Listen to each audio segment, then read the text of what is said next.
And good day. Today we're having a look at this. It's the Insta360 1R. It's a camera case. It's one that I designed in Fusion 360.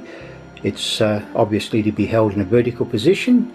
The camera itself, the Insta360, just simply snaps in, and as you can see, the lenses for the 360 mod are fully exposed, I suppose you'd say, and makes the actual case itself completely invisible to the selfie stick.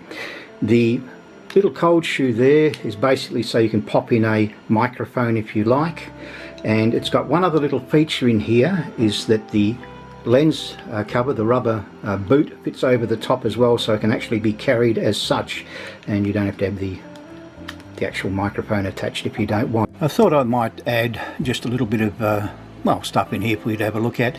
This is using Octa print. A lot of you guys may have never seen it before, so this gives you an idea of the printing process that I use. It's used on the little Raspberry Pi. It's wirelessly operated, so it makes it nice and easy for me. I can keep an eye on everything that's happening in the background, and that's basically the quick overview.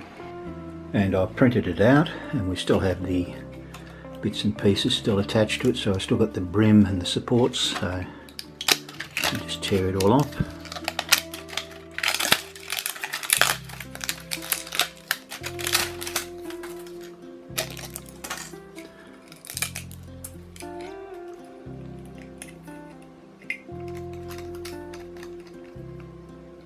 There we are, that fits in.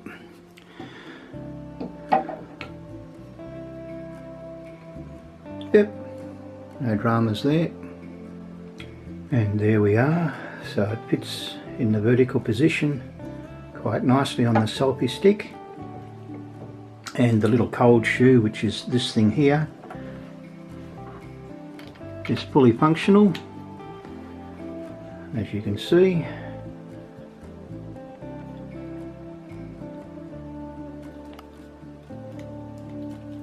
So it's not going to drop out on you, which is the main thing. Thanks for watching my video, and hopefully you'll be able to print the file out without any dramas, and you've got yourself a new mount for the Insta360 1R. And you know, feel free to give me a thumbs up if you like. I won't say no to that. If you're not a subscriber, please subscribe. I'd be happy with that. If you don't like my video, give it a thumbs down. I don't mind that either, but at least give me a reason. Put a comment down below and say why you don't like this particular fitting, and perhaps I can design a new one that is up to your specs. All the best. Till next time. Take care.